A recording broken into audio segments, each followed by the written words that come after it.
ठीक है, अब हम लोगों ने अपना डोमेन वेरीफाई कर लिया है। Brand safety domains, our domain is verified now, and now it is time to set up aggregated events. For that we will go to events manager. अब सेटअप एग्रीगेटेड इवेंट्स का ये scene है कि after iOS changes और जो भी data trekking issues हुए हैं एप्पल और फेसबुक के बीच में, उसके बाद फेसबुक ने ये कर दिया है कि आपकी वेबसाइट के ऊपर एक जो भी एक यूज़र जाता है और वो जितने भी एट अ सिंगल सेशन एक कन्वर्जन विंडो में वो जितने भी इवेंट जनरेट करता है, फॉर एग्जांपल वो आपकी वेबसाइट के ऊपर गया, उसने कंटेंट भी व्यू किया, फिर ऐड टू कार्ट भी किया, फिर उसने इनिशिएट चेकआउट किया और फिर उसने फाइनली आपका प्रोडक्ट परचेज कर लिया है, तो उसने 4 इवेंट्स को जनरेट किया है बेसिकली। लेकिन अब फेसबुक कह रहा है कि आफ्टर iOS चेंजेस एक यूजर आपकी वेबसाइट के ऊपर जाके जो भी इवेंट जनरेट करता है, मैं कोई भी एक इवेंट रिपोर्ट करूंगा, मैं चारों इवेंट रिपोर्ट नहीं करूंगा, मैं सिर्फ एक इवेंट ही रिपोर्ट करूंगा।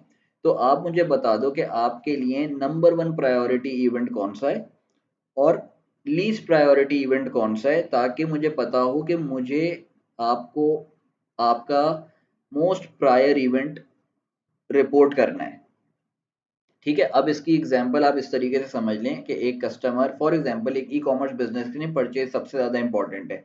एक कस्टमर हमारी वेबसाइट के ऊपर गया, उसने व्यू कंटेंट किया, उसने इनिशिएट चेकआउट किया और उसने फिर परचेज कर लिया। तो हमने फेसबुक को कहा था कि भाई परचेज हमारे लिए सबसे ज़्यादा इंपॉर्टेंट इवेंट है, हम तो एक ई कॉमर्स स्टोर हैं, तो फेसबुक हमें रिपोर्ट करेगा कि एक परचेज इवेंट ट्रिगर हुआ है आपकी वेबसाइट पे।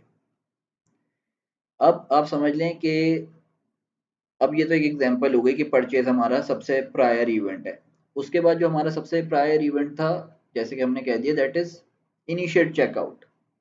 अब कोई बंदा हमारी वेबसाइट के ऊपर गया, उसने कंटेंट, उसने प्रोडक्ट डिस्प्ले पेज हमारा व्यू किया, पेज व्यू भी हो गया, कंटेंट व्यू भी हो गया, और उसने फिर इनिशिएट चेकआउट किया, एंड वहां से उसने प्रोसेस आगे नहीं किया, वो क्रॉस करके चला गया, लेकिन उसने चेकआउट इनिशिएट किया था। तो नाउ फेसबुक विल रिपोर्ट, अब अपने फेसबुक को बताया हुआ है कि यार हमारा जो सेकंड प्रायर इवेंट है दैट इज इनिशिएट चेकआउट। तो इन तीनों के अंदर ये 3 इवेंट जो जनरेट किए हैं उसने, पेज व्यू, व्यू कंटेंट और इनिशिएट चेकआउट, तो फेसबुक अब हमें रिपोर्ट करेगा इनिशिएट चेकआउट। तो इसलिए फेसबुक कहता है कि आप हमें प्रायोरिटी बेसिस के ऊपर ये बता दो कि आपके लिए कौन सा इवेंट सबसे ज़्यादा प्रायर है, और मैक्सिमम 1 to 8 इवेंट सेटअप कर दो from highest priority to lowest priority. ठीक है ना, लेट्स सी कि अब हम लोगों ने इसको सेटअप करना कैसे है। अब हम नीचे आ जाएंगे, over here we will see aggregated event measurement, we will click it, configure web events, ठीक है, domain verified, manage events, edit. ठीक है, अब हम लोगों ने अपने इवेंट्स अरेंज करने, मैक्सिमम हम लोग 8 इवेंट सेटअप कर सकते हैं, और जितनी भी हमें ज़रूरत है अपने ई कॉमर्स स्टोर के हिसाब से, अगर हमें लगता है 4 आर एनफ, तो हम 4 भी सेटअप करके प्रोसीड कर सकते हैं आगे।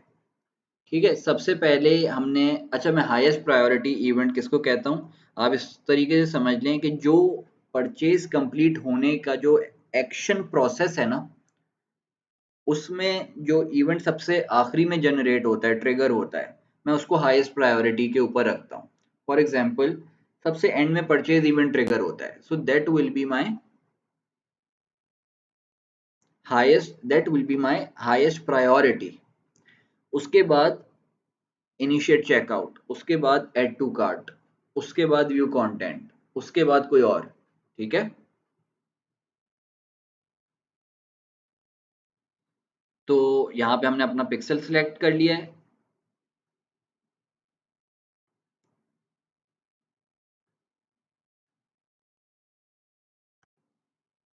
वर्टेक्स ब्रांड इंटरनेशनल पिक्सल,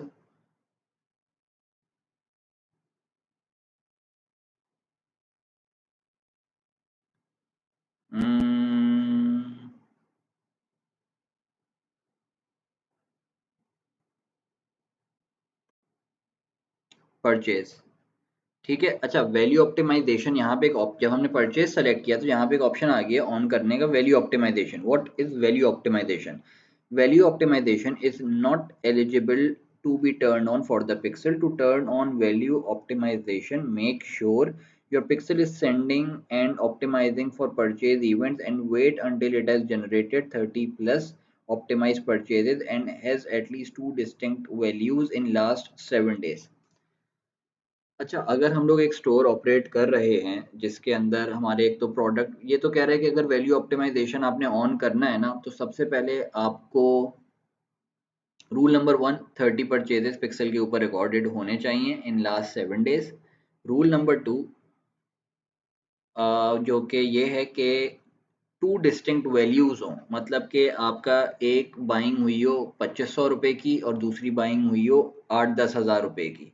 क्योंकि जब आपके पास स्टोर के ऊपर मल्टीपल प्रोडक्ट्स हैं जिनकी प्राइसेस भी इतनी ज़्यादा वेरी कर रही हैं ना, तो it is better to turn on value optimisation. और जब हम वैल्यू ऑप्टिमाइजेशन टर्न ऑन करते हैं ना, तो फेसबुक ऑटोमेटिकली 4 स्लॉट्स हमारे परचेजेस को असाइन कर देता है, और वो हमारे लिए बेहतर है क्योंकि हमारे पास वेरिड प्राइसेस ऑफ प्रोडक्ट्स हैं, तो फेसबुक को अपने पास बैक एंड के ऊपर ग्रुपिंग करने में आसान होती है। उसको पता होता है कि यार ये 2500 रुपये वाले कस्टमर्स हैं, ये 10,000 रुपये वाले कस्टमर्स हैं। एंड डाटा एनालिटिक्स में हमें हमारे पिक्सल का जो डाटा है वो सही रिकॉर्ड हो पाता है, और उसके बाद आगे जाके जब हम उस पिक्सल डाटा को यूज़ कर रहे होते हैं टू फाइंड क्वालिटी कस्टमर्स जो कि हमारे रेलिवेंट प्राइस प्रोडक्ट्स को बाय करने में इंटरेस्टेड होंगे, तो उसमें आसानी रहती है। ठीक है, लेकिन अभी हम लोग इसको ऑन नहीं कर सकते, so we are not going to turn it on. फिर अब हम लोग ऐड इवेंट करते हैं। कहाँ से? हम अपना पिक्सल सेलेक्ट कर लेंगे, choose event, initiate checkout, add event, pixel, add to cart,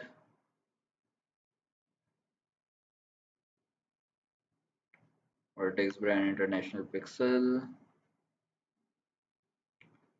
view content,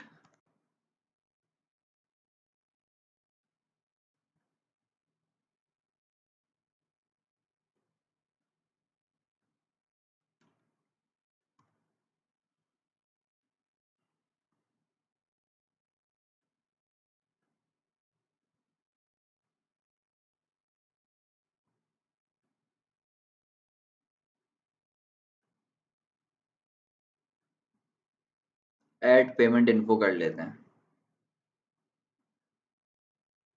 या लीव इट, कोई ज़रूरत नहीं है। बाकी के जो स्लॉट्स हमारे खाली हैं, हम इनके बाद वो ऑन करेंगे अपना वैल्यू ऑप्टिमाइजेशन। ठीक है, क्योंकि इस पर्टिकुलर स्टोर के ऊपर there are varied products. So we are done with this and let's submit.